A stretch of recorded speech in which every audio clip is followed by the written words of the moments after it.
Hello friends, മഴതൊരു മുമ്പിലേക്ക് എല്ലാവർക്കും സ്വാഗതം. അങ്ങനെ നമ്മുടെ അലീന പോയതിന് ശേഷം കടപ്പാട്ട് പുതിയൊരു ജോലിക്കാരി ഇതുവരെ വന്നിട്ടില്ലാത്തത് കൊണ്ട് തന്നെ പിള്ളേരൊന്നും ഇനി പണിയെടുക്കണ്ടെന്ന് വെച്ചിട്ട് വൈജ സ്വന്തം ഇഷ്ടപ്രകാരം ഒരു വേലക്കാരിയെ കൊണ്ടുവരുവാണ്. ബാലചന്ദ്രനോട് ആലോചിച്ചെങ്കിലും ബാലചന്ദ്രൻ അത് നിരസിക്കുകയാണ്. ഇവിടെ ഇപ്പം അതിൻ്റെ ആവശ്യമൊന്നുമില്ലാന്ന്. എന്നാലും വൈജയുടെ അഹങ്കാരത്തിന് അങ്ങനെ അനുസരിക്കാൻ കഴിയാത്തത് കൊണ്ട് തന്നെ പുതിയൊരു ജോലിക്കാരി വരുവാണ്. ജോലിക്കാരി രാവിലെ തന്നെ വന്നുടനെ തന്നെ എല്ലാ നിർദ്ദേശങ്ങളും കൊടുക്കുന്നുണ്ട് വൈജ. അന്നേരം അന്ന് രാത്രി അവർ ഫുഡൊക്കെ ഉണ്ടാക്കി വെക്കുകയാണ്. എല്ലാവരും ഡൈനിങ് ടേബിളിൻ്റെ ഫ്രണ്ടിൽ വന്നിരിക്കുമ്പോൾ അവരോട് പറയാണ്, ഒരു കാര്യം ചെയ്യും, നിങ്ങൾ മാത്രം എന്തിനാണ് ഇങ്ങനെ നോക്കിക്കൊണ്ടിരിക്കുന്നത്, നിങ്ങളും കൂടി ഇരുന്ന് കഴിച്ചോളൂ എന്ന് പറയാട്ടോ. അങ്ങനെ അവരും ടേബിളിൽ അങ്ങിരിക്കുകയാണ്. ഇത് കാണുമ്പോൾ ബബിതയും ബാലേന്ദ്രനും കൃഷ്ണമോളും രോഹിത്തും ഒക്കെ അന്തം വിട്ട് പോവുകയാണ് കേട്ടോ. അത് ബാലചന്ദ്രൻ ചോദിക്കുന്നുണ്ട്, അതെന്തിനാ അവർ ഇരിക്കേണ്ട ആവശ്യം?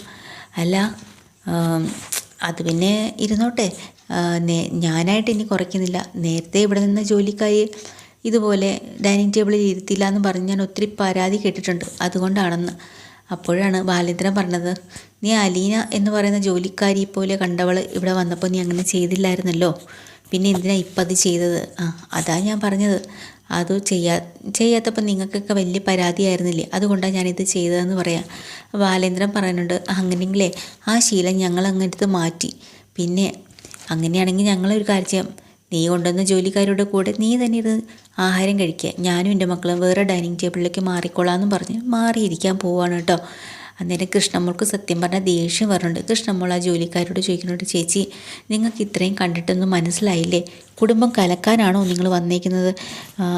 അയ്യോ മോളെന്തൊക്കെയായി പറയുന്നത്, ഞാൻ അങ്ങനെയുള്ള ആളൊന്നുമല്ല, എന്നോട് ഇരുന്ന് കഴിച്ചോളാൻ പറഞ്ഞു, ഞാൻ കഴിച്ചു, അത്രയേ ഉള്ളൂ. സാധാരണ ജോലി സ്ഥലത്തൊക്കെ ഞാൻ അടുക്കളയിൽ തന്നെയാണ് ഇരുന്ന് കഴിക്കാറുള്ളത്. അപ്പോൾ തന്നെ അവർക്ക് കാര്യം മനസ്സിലായി കേട്ടോ. അങ്ങനെ അവരവിടെ എണീറ്റ് പോവുകയാണ്. അതോടുകൂടി ബാലചന്ദ്രൻ അവിടെ ഇരുന്ന് പിള്ളേരുമായിട്ട് ഇരുന്ന് കഴിക്കുകയാണ്. വൈജയ്ക്കാണെങ്കിൽ ദേഷ്യം വന്നിട്ടാണെങ്കിൽ വയ്യ കേട്ടോ. ഇനി വൈജയ്ക്ക് എന്ത് ചെയ്താലും വൈജയുടെ നേരെ എതിർ ഭാഗമാണ് നമ്മുടെ ബാലചന്ദ്രൻ ചിന്തിക്കുന്നതും പ്രവർത്തിക്കുന്നതും. അത് കഴിഞ്ഞ് നമ്മുടെ അലീന, അവിടെയും അവർ ഫുഡൊക്കെ റെഡിയാക്കി വെച്ചിട്ടുണ്ട് അത്താഴം കഴിക്കാൻ വേണ്ടിയിട്ട് എല്ലാവരും വന്നിരിക്കുന്നുണ്ട്. അന്ന് അച്ഛനും മകളും തമ്മിൽ ചെറിയൊരു പരിഭവമാണല്ലോ, തോട്ടമൊക്കെ കാണാൻ പോയിട്ട് വന്നതിന് ശേഷം ആ ഒരു പരിഭവം അവരുടെ രണ്ടുപേരുടെ മുഖത്തുണ്ട്. അന്നേരം അപ്പച്ചനെയും കൂട്ടി കഴിക്കാനായിട്ട് കൊണ്ടിട്ട് അപ്പച്ചന് വിളമ്പി കൊടുക്കാനായിട്ടോ അലീന. അന്നേരം സ്റ്റാൻലി വരുന്നുണ്ട്. കൈയൊക്കെ കഴുകി വന്നിരിക്കുമ്പോൾ പെട്ടെന്ന് അലീന പറയാം, അപ്പച്ച ദേ വരുന്നുണ്ട്. ശരി ശരി എന്നും പറഞ്ഞിട്ടാണ് ആഹാരം വിളമ്പുന്നത്. അലീന അപ്പച്ചന് വിളമ്പുന്നത് കണ്ടിട്ട് സ്റ്റാൻലി ചോദിക്കുന്നുണ്ട്, അലീന എന്താ ഭക്ഷണം കഴിക്കുന്നില്ലേ? കഴിക്കുന്നുണ്ട്. എന്നാ കഴിച്ചോ. അങ്ങനെ പാത്രത്തിൽ ചോറും കറിയും ഒക്കെ എടുത്ത് ഒഴിക്കുകയാണ്. അലീന ഈ കൈ കൊണ്ടങ്ങ് വാരി തിന്നോളാ വയ്യാട്ടോ, പക്ഷേ പറ്റത്തില്ലല്ലോ, സ്പൂണും ഫോർക്കും ഒക്കെ വെച്ചിട്ടല്ലേ കഴിക്കാവൂ. അപ്പച്ചൻ പോലും സ്പൂണിലാണ് കഴിക്കുന്നത്, പിന്നെ എങ്ങനെ ഞാൻ കഴിക്കും? എന്നാലും ആദ്യം സ്പൂൺ കൊണ്ട് ഒന്ന് വായിലൊക്കെ വെക്കുന്നെങ്കിലും അലീനയ്ക്ക് എല്ലാം തൃപ്തിയാവണില്ല കേട്ടോ. അങ്ങനെ ജസ്റ്റ് ഒന്ന് പപ്പായെ നോക്കിയിട്ട് പതിയെ കൈ കൊണ്ട് വാരി തിന്നാൻ പോവാനുണ്ട്. ഉടനെ പപ്പ ദേഷ്യത്തോടെ പറയുന്നുണ്ട്, അലീന ഞാൻ പറഞ്ഞതൊക്കെ നീ മറന്നോ? ഒരു ടേബിൾ മാനേഴ്സ് എന്ന് പറയുന്ന കാര്യമുണ്ട്, അത് പാലിക്കണം. പക്ഷേ അലീനയുടെ മുഖം വല്ലാതെ വാടിപ്പോയി കേട്ടോ. അപ്പച്ചന് കാര്യം മനസ്സിലായി. അപ്പോൾ അപ്പച്ചൻ പറയുന്നുണ്ട്, അലീന പറയാം, എനിക്കിതൊന്നും അത്ര ശീലം ഇല്ലാത്തത് കൊണ്ടാണ്, ശീലമൊക്കെ ആകുമ്പോൾ ഞാൻ ഇതൊക്കെ പഠിച്ചോളാം, ഞാൻ പ്രാക്ടീസ് ചെയ്യുന്നുണ്ട് എന്ന് പറയുമ്പോൾ അപ്പച്ചൻ പറയാം, അവൾക്ക് അതാണ് സൗകര്യമെങ്കിൽ അവൾ അങ്ങനെ തന്നെ കഴിച്ചോട്ടെ, എന്തിനാണ് ലാലിച്ച നീ ഇങ്ങനെ അവളെ നിർബന്ധം പിടിപ്പിക്കുന്നത്? മോള് കൈകൊണ്ട് തന്നെ വാരി കഴിക്കുന്നത്. അലീന വീണ്ടും വായിലേക്ക് എടുത്ത് വെക്കാൻ പോകുമ്പോൾ സ്റ്റാൻലിക്ക് ദേഷ്യം വരികയാണ് കേട്ടോ. സ്റ്റാൻലി വീണ്ടും അലീനെ നോക്കിയിട്ട് പറഞ്ഞു, ഒന്നും കൂടെ വിരട്ടുകയാണ് കേട്ടോ. അപ്പോൾ എങ്ങനെയെങ്കിലും പപ്പായെ കാര്യങ്ങൾ പറഞ്ഞ് മനസ്സിലാക്കിയേ പറ്റുള്ളൂ. പെട്ടെന്ന് തന്നെ അലീന, അപ്പച്ചൻ്റെ കാര്യം അറിയോ, ഞാൻ പണ്ട് ഓർഫണേജിലായിരുന്നപ്പോഴേ, ഓർഫണേജ് എന്ന് കേൾക്കുമ്പോൾ തന്നെ സ്റ്റാൻലിക്ക് ഇഷ്ടപ്പെടില്ല, എന്നാലും ഓർഫണേജിലായിരുന്നല്ലോ അലീന, അത് പറയാതിരിക്കാൻ കഴിയില്ല. അപ്പച്ചനോട് പറയുന്നുണ്ട്, ഞാൻ സ്കൂളിൽ പോകുന്ന സമയത്ത് ചോറ് കൊണ്ടുപോകുമായിരുന്നു, അതിൽ വെറും ഒരു കറിയോ ഒരു തോരനോ മാത്രമേ ഉണ്ടാവുള്ളൂ കേട്ടോ. ഓർഫണേജ് അല്ലേ, കുറച്ചൊക്കെ അല്ലേ നമുക്ക് കറികളൊക്കെ ഉണ്ടാവുള്ളൂ. സ്കൂളിൽ ചെന്ന് കഴിഞ്ഞാലോ എല്ലാ കുട്ടികളുടെ പാത്രത്തിലും ഇതുപോലെ പലതരത്തിലുള്ള കറികൾ കാണും. നമ്മളതെല്ലാം കൂടെ ഒന്നിച്ച് എല്ലാവരോടും നിന്ന് ഷെയർ ചെയ്ത് വാങ്ങി കൂട്ടിക്കുഴച്ച് അങ്ങ് വാരി വിഴുങ്ങും. എന്തൊരു ടേസ്റ്റായിരുന്നെന്ന് അറിയാമോ അതിന്? എന്നാൽ ലീന വാതോരാതെ സംസാരിക്കുക കേട്ടോ. സ്റ്റാൻലിക്ക് തീരെ പിടിക്കുന്നില്ലെങ്കിലും മുത്തശ്ശൻ അതിന് മറുപടി പറയാണ്, ചിന്നമ്മ ഉണ്ടായിരുന്നപ്പോഴേ ഇതുപോലെ ചെയ്യായിരുന്നു, തലേ ദിവസത്തെ മീൻ കറിയല്ല ഇച്ചിരി മിച്ചം ഉണ്ടെങ്കിൽ അതിലേക്ക് പഴഞ്ചോറിട്ട് കുഴച്ച് പിറ്റേ ദിവസം രാവിലെ കുഴച്ച് അങ്ങോട്ടൊരു കഴിപ്പുണ്ട്. എന്താ ടേസ്റ്റ് എന്നറിയോ? അതുപോലെ എടാ ലാലിച്ച, നിനക്കും ചിന്നമ്മ കുറേ വാരി തന്നതാ, നീ അതൊക്കെ മറന്നു പോയോടാ എന്നൊക്കെ ചോദിക്കുമ്പോൾ സ്റ്റാൻലിക്ക് ഒരു അക്ഷരം മിണ്ടാൻ പറ്റുന്നില്ല കേട്ടോ. ആകെ നാണം കിട്ട് ചമ്മി ഇരിക്കും പോലെ ഇരിക്കുകയാണ്. ഇതൊക്കെ കഴിഞ്ഞ് നമ്മുടെ സ്റ്റാൻലി പറയുന്നുണ്ട്, ഓരോ സ്ഥലത്തും ഓരോ രീതിയായിരിക്കും, ഓരോരുത്തരും വളരുന്നതും പല സ്ഥലത്തായിരിക്കും, പല രീതിയിലും ആയിരിക്കും. പക്ഷേ ഇവിടെ അതൊന്നും പാടില്ല ലീന.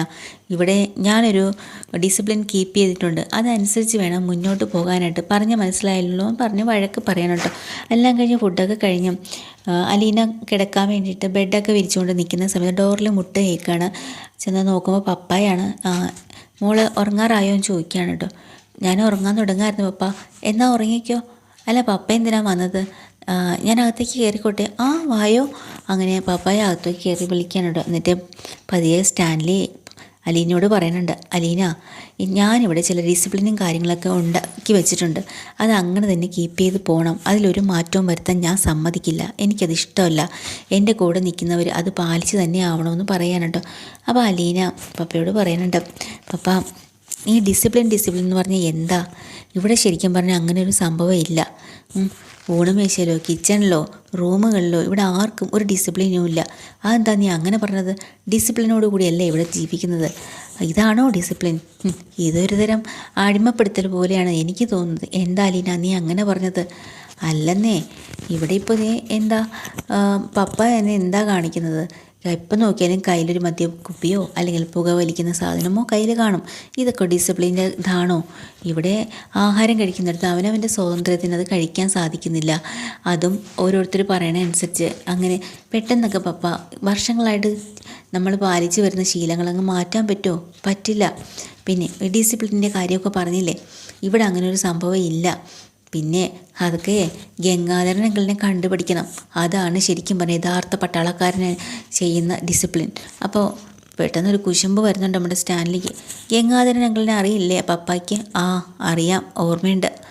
ആ എന്തൊരു അടക്കവും വിനയവും ആ ഒരു ഡ്രസ്സിങ് സ്റ്റൈലും ഒക്കെ വന്ന് നിൽക്കുമ്പോഴേ ശരിക്കും ഒരു പട്ടാളക്കാരൻ തന്നെയാണ് എന്നിങ്ങനെ ഗംഗാധരനെ പൊക്കി അങ്ങോട്ട് പറയേണ്ട അലീന. അത് കേൾക്കുമ്പോൾ സ്റ്റാൻലി പറയുന്നുണ്ട്, മോളെ എനിക്കും അങ്ങനെയൊക്കെ ആവണമെന്ന് ആഗ്രഹമുണ്ട്, പക്ഷേ പറ്റുന്നില്ല എന്ന് പറയുമ്പോൾ അലീന പറയാം, പപ്പായെ ഞാൻ കുറ്റപ്പെടുത്തിയൊന്നുമല്ല, പിന്നെ പപ്പ ഇപ്പോൾ പറയുന്നുണ്ട് പപ്പയുടെ ശീലങ്ങളൊന്നും മാറ്റാൻ പറ്റില്ല, അതെല്ലാവരും അനുസരിക്കണമെന്ന്.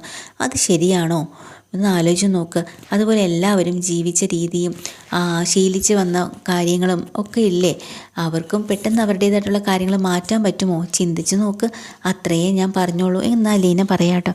അപ്പോൾ സ്റ്റാൻലിക്ക് ചില കാര്യങ്ങളൊക്കെ വ്യക്തമാകുന്നുണ്ട്. എന്നിട്ട് അലീനയ്ക്കൊരു ഗുഡ് നൈറ്റൊക്കെ പറഞ്ഞ് പുറത്തോട്ട് പോകുന്നുണ്ട്. അത് കഴിഞ്ഞിട്ടാണ് വീണ്ടും നമ്മുടെ കടപ്പാട്ട് കാണിക്കുന്നത് കേട്ടോ. പിറ്റേ ദിവസം രാവിലെ ആകുമ്പോൾ കൃഷ്ണമോള് മുറ്റം തൂത്തുകൊണ്ടിരിക്കുകയാണ്. വൈജ എണീറ്റ് വന്ന് നോക്കുമ്പോൾ മുറ്റം തൂക്കുന്നു. കണ്ടിട്ട് സഹിക്കാനേ പറ്റുന്നില്ല.